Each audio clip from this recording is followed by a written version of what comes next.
I couldn't believe what I was watching. My chest tightened as I stared at my phone screen, fingers trembling against the cool glass. There, at our family dining table, the same one I had bought for her last year, sat my mother, wine glass in hand, completely unaware she was being broadcast to the internet. Sinead? Oh, please, she scoffed, rolling her eyes dramatically. My daughter thinks selling houses makes her successful. She couldn't hack it in nursing school. And now she's just wandering through life like a desperate failure.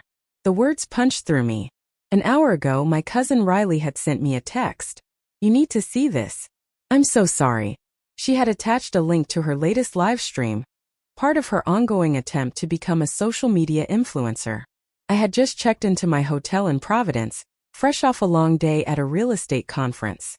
I'd missed Sunday dinner with the family, but now watching the screen I wished I had missed this too. My name is Ava Callahan.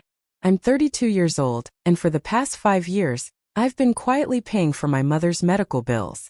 Her rheumatoid arthritis diagnosis had upended both our lives. I drove her to appointments. I handled her insurance paperwork. I covered every medication, every denied treatment, all while working 60-hour weeks to build my real estate business in Boston. No one at that dinner table knew that I had emptied my savings account last year when her insurance wouldn't cover a specialized treatment. And yet here she was, mocking me. It's such a shame, she continued, swirling her wine. All these grand dreams about becoming a nurse, and now she just sells houses to people who actually succeeded in life. She laughed. And to my horror, so did my aunt and uncle. Riley's camera, positioned discreetly in her lap, captured it all. My mother had no idea she was being recorded. That made it worse. She wasn't performing. She wasn't lashing out in a moment of pain. This was who she truly was. Remember when she dropped out of nursing school? My mother turned to my aunt, voice dripping with fake concern. She came home crying about how hard the exams were. Pathetic. I pressed a hand to my forehead, fighting back the nausea. I hadn't dropped out. I had put my education on hold for her. At 27, I had been thriving, halfway through nursing school, building a future I had dreamed about since childhood. Then came the phone call that changed everything. Mom collapsed at work. They're rushing her to the hospital. I had barely made it through the hospital doors when I heard her crying from the bed. It's not fair. How am I supposed to afford all this? The insurance barely covers anything. I had held her hand and promised her, we'll figure it out together, Mom. And I had. I had sacrificed everything to make sure she never had to worry. And yet, 5 years later, she was on camera, laughing at me over a bottle of wine I had bought for her. Sinead just doesn't have what it takes, she sighed, reaching for another sip. Some people just aren't cut out for real achievement. I felt my breath hitch. I had built an entire business while supporting her. I had spent sleepless nights worrying about her next treatment. And still I was the failure. The live stream continued for another agonizing minute before Riley finally turned the camera away. I sat frozen in my hotel room, tears streaming down my face as the bitter reality sank in. For years, I had convinced myself that her harsh words were just a result of her pain, her way of showing tough love, some old-school version of motivation. But this wasn't a momentary lapse. This was who she was. And now I had proof. My phone buzzed again. Another text from Riley. I'm so sorry you had to see that. I didn't realize what she was saying until it was too late. Do you want me to take the video down? I stared at the message for a long moment. Then my fingers moved. No. Leave it up. I need to show you something tomorrow when I get back. The drive back from Providence was a blur. I barely remembered checking out of the hotel. I barely registered the 2-hour journey home. My mother's voice replayed over and over in my head. Her laughter. The smug tilt of her head. The way my family had joined in. 5 years ago, my life had been on a completely different path. I had been excelling in nursing school. And then I had answered her call. I had walked away from my dream to make sure she was safe, stable, and cared for. And in return, she had called me a failure. I gripped the steering wheel, my pulse pounding in my ears. Tomorrow, everything would change. My father had passed away when I was in high school, leaving just Mom and me against the world. Despite her sharp tongue and cutting remarks, I had always believed we had a bond that mattered. She had sacrificed for me after all. worked extra shifts, made sure I had opportunities, put my future before her own. And when she got sick, I had done the same for her. Within months, I made the impossible choice. I paused nursing school. Real estate offered flexible hours and the potential for good money, enough to cover her mounting medical bills while still driving her to appointments, handling her insurance, and keeping our household afloat. It was supposed to be temporary, just until she stabilized, just until I could save enough to go back. But temporary turned into 5 years. Mom's condition improved with treatment, but the expenses never stopped. Specialist visits, physical therapy, medication that cost more than my rent. I had become more than her financial lifeline. I had become the sole manager of her healthcare, spending hours battling insurance companies, researching treatment plans, and making sure she had everything she needed. And for what? To be called a failure over a glass of wine? I pulled into my driveway and sat in silence. Mom didn't even know I was home. She thought I was still in Providence networking at the real estate conference, a conference I had cut short the second I saw that video. My phone buzzed. Riley, I'm at the coffee shop on Maple. Can meet whenever you're ready. I exhaled slowly, trying to steady myself. Opening my laptop bag, I pulled out a folder labeled MOM Medical. Inside, 5 years of meticulously documented payments. Every insurance premium, every medication copay, every specialist visit. Receipts, bank statements, and detailed notes I had kept for tax purposes. I had never imagined they would serve as evidence of betrayal. I snapped the folder shut, took one last deep breath, and texted Riley back. Be there in 15 minutes. The coffee shop was crowded, but I spotted Riley immediately. At 16, she stood out, vibrant blue hair, oversized headphones, and a nervous energy that seemed on the verge of spilling over. The second she saw me, her face crumpled with guilt. I'm so sorry, Sinead, she blurted as I sat down. I didn't know she would say those things. I was just doing my usual live stream thing, and then Aunt Joan started talking about you and it got so mean and... It's not your fault. I cut her off gently. Actually, I need to thank you. Riley frowned. Thank me? For what? I slid the folder onto the table and flipped it open. For showing me the truth. Page after page of financial records lay between us, hard proof of every sacrifice I had made. Her medications, her treatments, her insurance premiums, everything. Riley's eyes widened as she flipped through the documents. This is thousands of dollars. I nodded. Over 100,000, actually. Riley's breath hitched. Jesus. I put my entire life on hold for her, I said, my voice calmer than I felt. My nursing degree. My savings.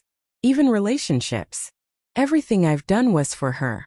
Riley looked up, her expression shifting from shock to anger. And she calls you a failure? Her voice was sharp, laced with disbelief. That's so messed up. I gave a small bitter laugh. I always thought her criticism was her way of motivating me. That underneath it all, she appreciated what I was doing. A pause. I guess I was wrong. Riley leaned forward, studying me carefully. So what are you going to do? I ran a hand over the folder, my decision crystallizing as I spoke. I'm done. Riley's eyes widened. Wait, like completely? I nodded. I've already got the paperwork ready to remove myself from her accounts. You're not going to confront her? I shook my head. What would be the point? She'd just deny it or call me too sensitive. No, she didn't deserve a confrontation. She didn't deserve any more of my energy. I pulled out my phone and opened my banking app. For years, I had been putting aside a little money each month, hoping that someday I could return to nursing school. Now I was going to use it for exactly that. As Riley watched, I moved the funds, *** money I had earmarked for my mother's next round of treatments, *** into my personal savings account. For the first time in 5 years, I was choosing myself. The action was *small, but monumental. Wow, are you sure? I exhaled, surprised by how steady my voice was. I've never been more sure of anything. For 5 years, I had been my mother's safety net, mocked me behind my back. That ended today. Riley frowned. What's this?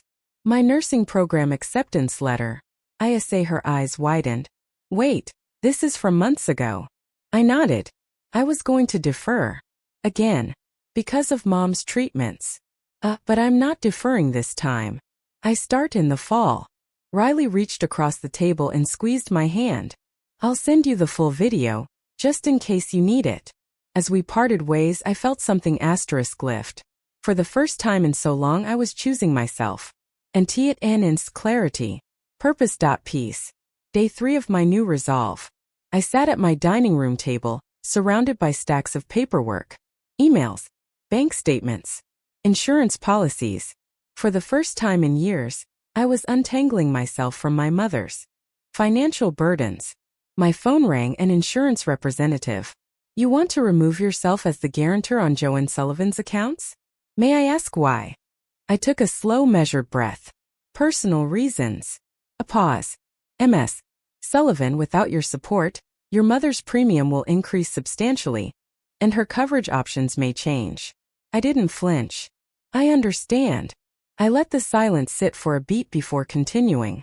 Please send a formal letter explaining the changes to her home address. I want to make sure she's fully informed. It would arrive in a week. By then, everything would be in place. The text from my mother started early the next morning. At first, she didn't suspect anything. Where are you? I've been waiting for an hour. The doctor's office called. My insurance card was declined. Fix it ASAP. Are you ignoring me? Answer your damn phone, Sinead. Each message hardened my resolve. I put my phone on silent and kept working.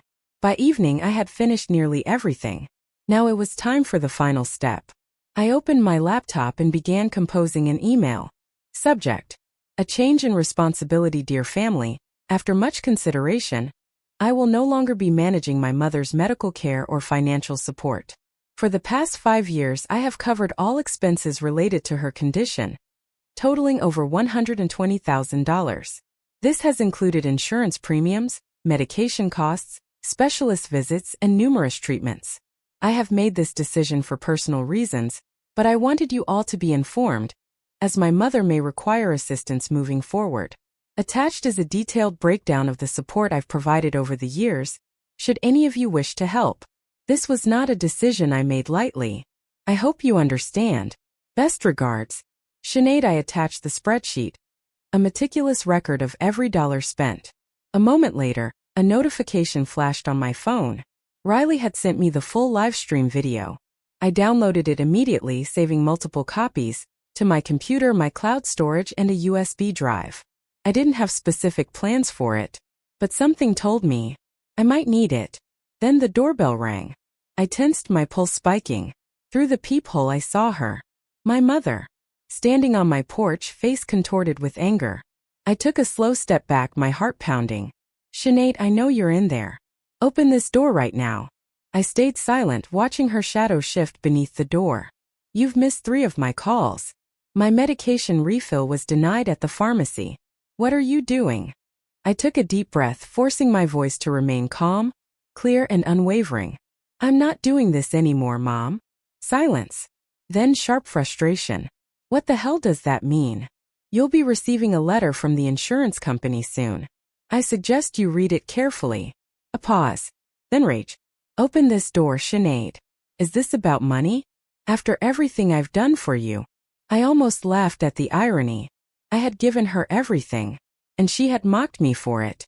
I gripped the doorknob, inhaled deeply, and spoke the words that had been years in the making. Goodbye, Mom. Please don't come back. Her protests grew louder, angrier, more frantic. But I didn't stay to listen. I turned away, walking back to my laptop to finish what I had started. With each step I felt lighter, as if I was finally shedding a burden I had carried for far too long. The fallout came fast. Within hours of sending my email, my phone exploded with notifications. Aunt Barbara. I'm shocked and appalled by your abandonment. Uncle George. This is selfish and cruel, Sinead. Kevin suggested I sort out whatever petty disagreement I was having with Mom, as if this were some minor misunderstanding, not 5 years of sacrifice and betrayal. Only Riley, and surprisingly my elderly Aunt Joyce, seemed to understand. Bridget's message was simple but powerful. It takes courage to stand up for yourself, dear. Call me if you need anything. I let out a slow breath and began cutting ties. First, I blocked my mother's number. Then, one by one, I muted the relatives who couldn't even bother to ask for my side of the story. The silence that followed was strangely peaceful. 3 days later, I sat in the admissions office at Boston City Nursing School, finalizing my re-enrollment. The advisor studied my file. "You've been away from the program for quite some time, Miss Sullivan, but your previous academic record is strong." I nodded. "I understand. You'll need to take a placement exam to determine if any refresher courses are necessary." A surge of excitement rushed through me. I've already started reviewing my old textbooks. Walking across campus afterward, I felt something I hadn't felt in years. Belonging. This was where I was meant to be. Pursuing my own dreams, not living in service to someone else's needs. Of course, my real estate business would need adjusting to fit my class schedule. But I had already mapped out a plan: fewer clients but higher value properties, a part-time assistant to handle administrative work, a smaller income, but without my mother's financial drain I could manage. For the first time in years, my future felt like my own. When I got home, a formal-looking envelope sat on my kitchen counter. It was from the insurance company, addressed to my mother, but mistakenly sent to me. I opened it. It detailed her new coverage options, how her premiums would increase now that I was no longer her guarantor. I waited for the guilt. It never came. Instead, I felt vindicated. My phone buzzed. "Riley, have you seen what's happening in the family group chat?" she asked, skipping any greeting. I rubbed my temple. "No. I left all those chats." "Well, your mom's telling everyone you've had some kind of mental breakdown," Riley said, her voice dripping with sarcasm. "She's saying your business is failing and that's why you're acting out." I almost laughed. Classic deflection. "That's not all," Riley continued. She didn't realize I was still in the chat. "She's convinced Aunt Barbara to let her move in temporarily, while she sorts out her medical situation." Of course she had. Mom had never faced consequences. She had always found someone to rescue her. I sighed. "She'll bleed Barbara dry like she did me." "Yeah," Riley said. "But I think this time she underestimated how much people know." After we hung up, I opened my laptop. The video file Riley had sent me, the live stream that had changed everything, sat untouched in my downloads folder. I hadn't watched it since that first devastating viewing in my hotel room. My finger hovered over the play button. There was power in this video. Power to show everyone exactly who my mother was behind closed doors. Power to expose her lies. Power to vindicate myself. But did I need that vindication? The relatives who had blindly taken her side without even asking me for the truth, were they even worth convincing? I shut the laptop. I didn't need to prove myself to people who had never cared to listen. Instead, I turned to the letter from the insurance company.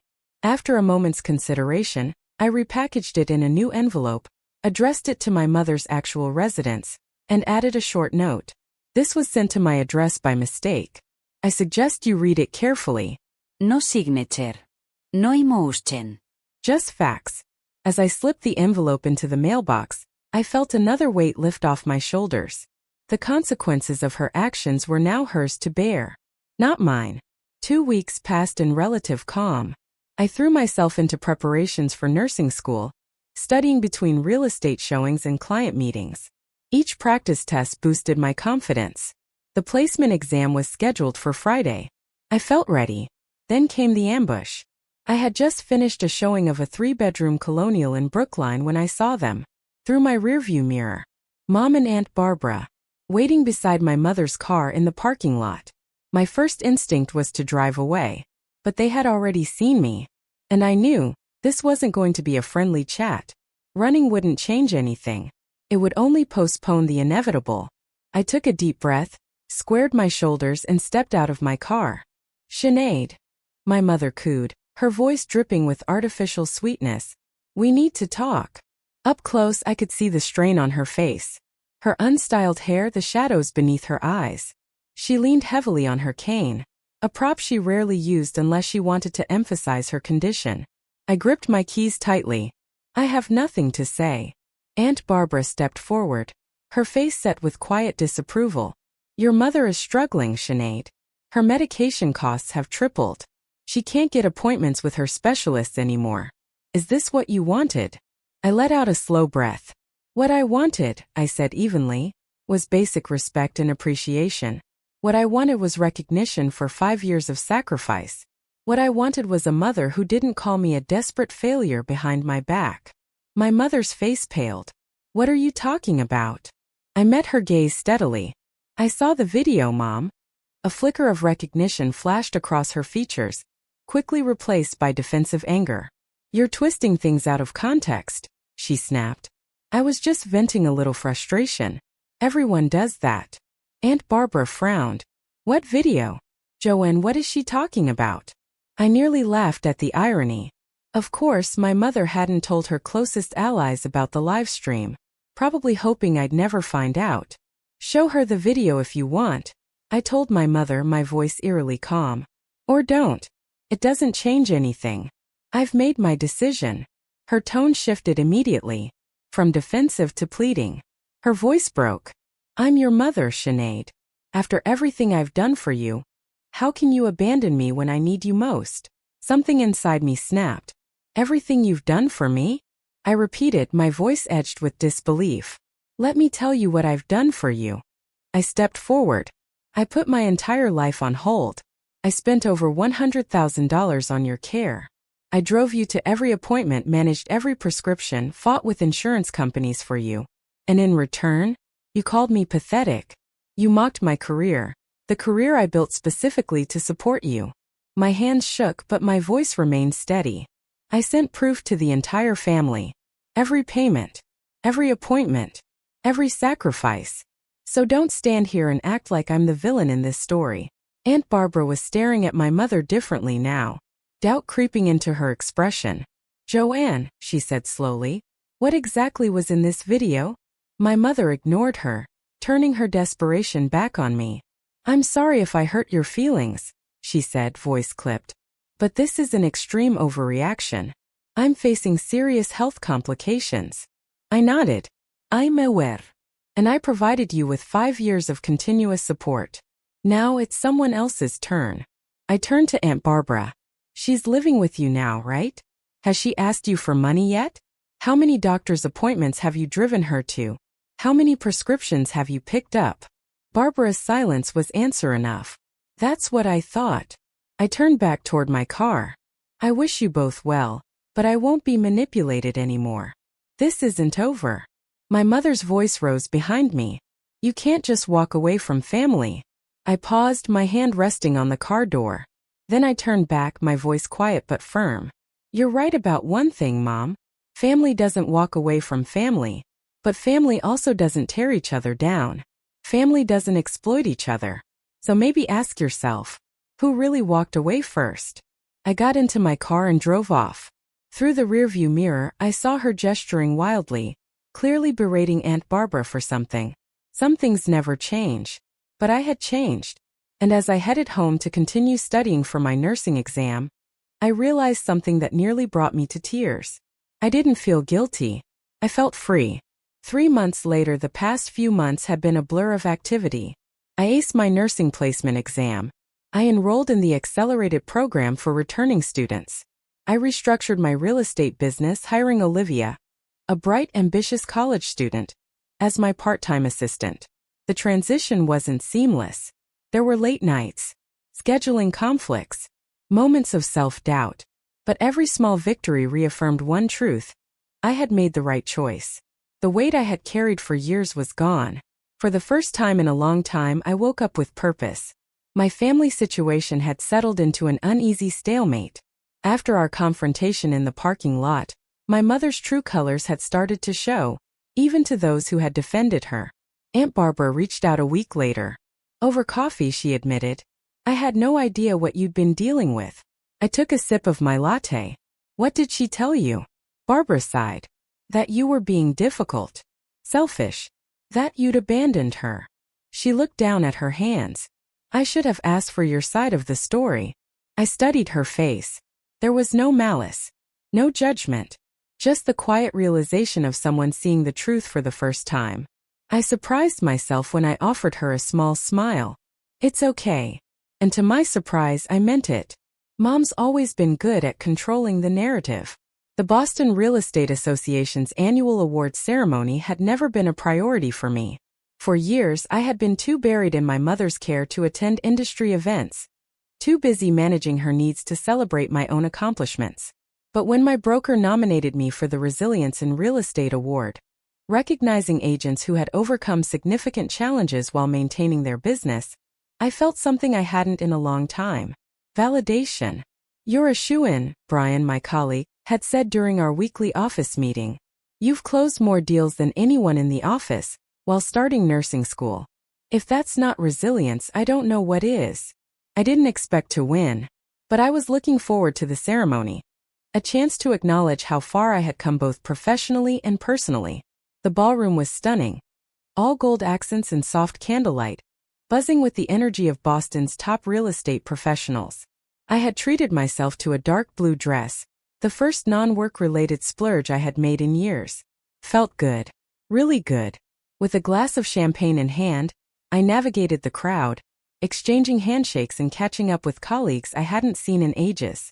"Ava Callahan." I turned at the familiar voice to see Lauren Hastings, one of the most respected brokers in the city. "I was hoping to see you here," she said warmly.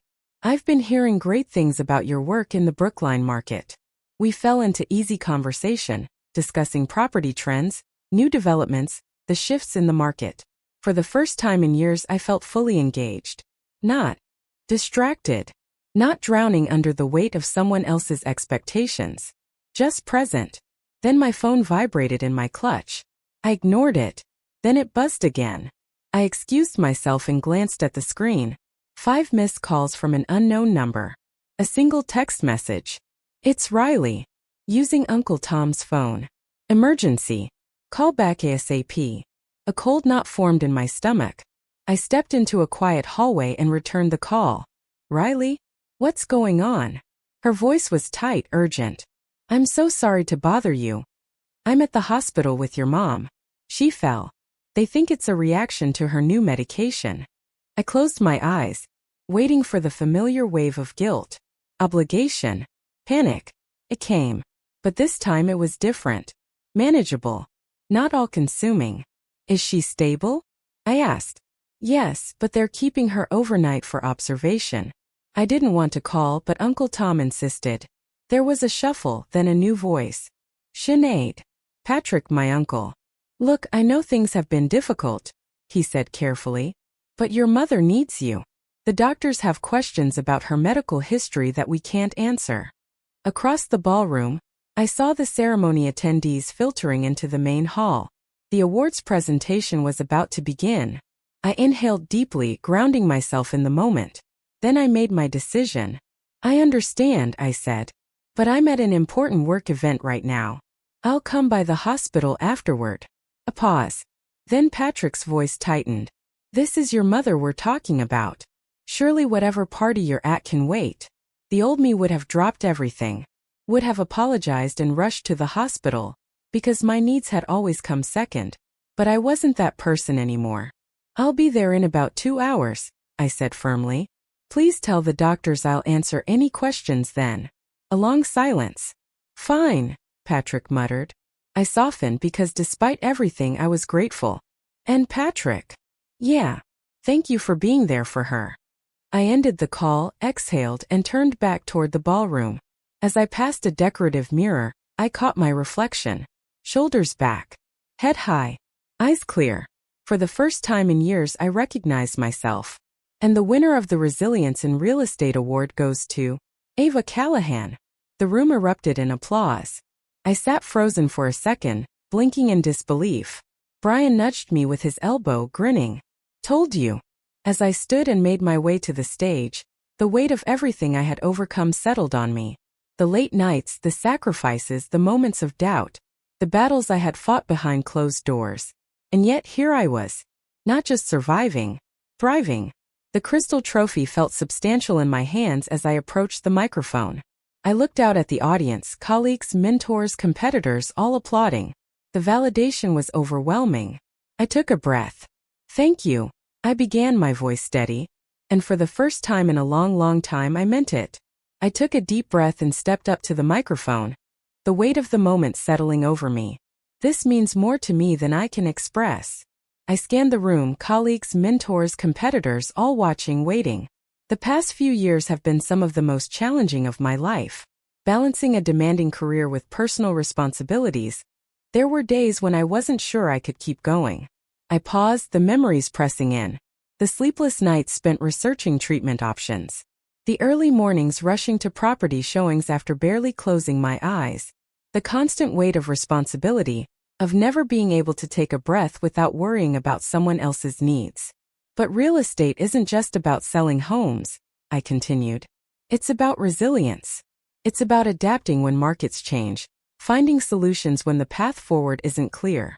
Those same skills helped me navigate my personal challenges and ultimately, they led me back to my original passion, nursing. A murmur rippled through the audience. I met their eyes, steady now. I'm currently pursuing my nursing degree, while continuing to serve my real estate clients. And I couldn't be happier. For so long I had been stuck, trapped in a life I had built out of obligation, not choice. This award wasn't just about professional resilience. It was about rediscovering myself. This isn't just an honor. It's a reminder that at any point in life, we can choose to reinvent ourselves. To step forward instead of staying stuck in the past. A pause. Then applause. It filled the room, wrapping around me loud and real and genuine. I smiled, my chest lighter than it had been in years. As I made my way back to my seat, Brian clapped me on the shoulder. I knew you'd win. I laughed, shaking my head. I didn't. But maybe I should have. As the ceremony wrapped up, colleagues I had never spoken to before approached me, curious about my journey, my decision to pursue nursing. For the first time in a long time, I wasn't just a caretaker, a provider, an obligation. I was Sinead Sullivan. And I mattered. It was nearly 9 o'clock by the time I checked my phone. 3 missed calls from Uncle Tom. A single text from Riley. She's stable. Take your time. I exhaled, gathering my things and wrapping the trophy carefully in my tote bag. The drive to the hospital was a 20-minute blur. I knew what was coming. And this time I was ready. When I stepped into the hospital room, my mother was sitting up in bed, looking remarkably alert for someone who had supposedly suffered a serious medical emergency. Uncle Tom sat beside her, arms crossed. Riley lingered by the window, her expression uncertain. My mother's eyes narrowed the moment she saw me. Finally, she said, voice dripping with sarcasm. Nice of you to fit us into your busy schedule. I set my tote bag down, letting the corner of the trophy box peek out. Hello, Mom, I said evenly. I came as soon as my event was over. How are you feeling? How do you think I'm feeling? She snapped. I collapsed. I could have died. And you were too busy partying to care. Uncle Tom cleared his throat, shifting in his chair. The doctor said it was likely a reaction to the new medication, he explained. They've adjusted the dosage, and she should be fine to go home tomorrow. I nodded. That's good news. Calm. Controlled. Unshaken. But that only seemed to infuriate her more. Her face twisted in frustration. This wouldn't have happened if you hadn't abandoned me. And there it was. My new insurance is useless, she continued. I can't afford half my medications, and these new doctors don't understand my condition like my specialists did. I met her gaze. That must be difficult, adjusting to new healthcare providers. A diplomatic answer. Neutral. But she wasn't looking for sympathy. She was looking for a fight. Her voice rose. Is that all you have to say? After everything you've put me through? I glanced at Riley. She looked uncomfortable but gave me a subtle nod of encouragement. I turned back to my mother. Mom, I said quietly. I supported you for 5 years. I put my life on hold to make sure you had the best care possible. I did everything I could for you. I took a slow breath. And in return you called me a desperate failure. You mocked the career that paid for your treatments. You laughed at my dreams. Uncle Tom frowned. What are you talking about, Sinead? Before I could answer, Riley stepped forward. The video, Uncle Tom, she said. The live stream I accidentally recorded at dinner a few months ago. Mom didn't tell you about that. My mother's face drained of color. That's completely irrelevant, she snapped. Sinead is twisting things out of context to justify her selfish behavior. I reached into my tote bag and pulled out the trophy, setting it on the bedside table. The crystal gleamed under the fluorescent lights. The engraving clear. Resilience in Real Estate, Sinead Sullivan. I watched as my mother's expression flickered. First confusion, then understanding, then anger. I turned to Uncle Tom. I won an award tonight, I said simply, for maintaining a successful business despite significant challenges. I let the words sink in. Those challenges included supporting Mom financially and medically for 5 years, while she belittled me behind my back. Understanding dawned on his face. He turned to my mother, eyes narrowing. Is that true, Joanne? She opened her mouth, closed it. No excuses left. I exhaled. I didn't come here to argue, I said, my voice calm. I came because you needed medical information. Because I wanted to make sure you were okay. I met her eyes. I don't wish you ill, Mom. I never have. But I couldn't keep sacrificing my life for someone who didn't appreciate it. Silence settled over the room. Uncle Tom looked away. Riley studied the floor. My mother, for once, had nothing to say. I took that as my cue to leave. With a final glance at the trophy, I turned and walked out. Not out of anger. Not out of obligation. But out of freedom. For once, my mother had no sharp retort. No carefully crafted guilt trip waiting in the wings. She just stared at the trophy. The visible proof of everything she had dismissed, mocked, and belittled. She had spent years dismissing my success, and now it was etched in crystal right in front of her. I exhaled, feeling lighter than I had in years. I should go, I said softly. I have an early class tomorrow. I turned to Riley. Can I give you a ride home? She nodded immediately. Yeah, let's go. As we walked out, I heard Uncle Tom's voice, low and urgent, as he spoke to my mother. For the first time, she was the one being questioned, confronted. The conversation I had been trying to have for years, the one where someone finally held her accountable, was happening. But this time, I wasn't the one fighting to be heard. 3 months later, the sterile scent of antiseptic filled the air as I secured the 4-line, my hand steady, my breathing even. Across from me, my nursing instructor watched closely. A small nod. Excellent work, Sullivan. Your clinical skills are advancing quickly. A slow smile spread across my face. Thank you. Because for the first time in years, everything felt like it was finally clicking into place. After my shift at the teaching hospital, I headed to my car, stretching my sore shoulders before checking my phone. A text from Riley lit up my screen. Prof interview going viral. 20K views already. I laughed, shaking my head in disbelief. Last week, I had been interviewed by the Boston Medical Journal for a feature on career changers in nursing. The interviewer had been particularly fascinated by my transition from real estate to healthcare.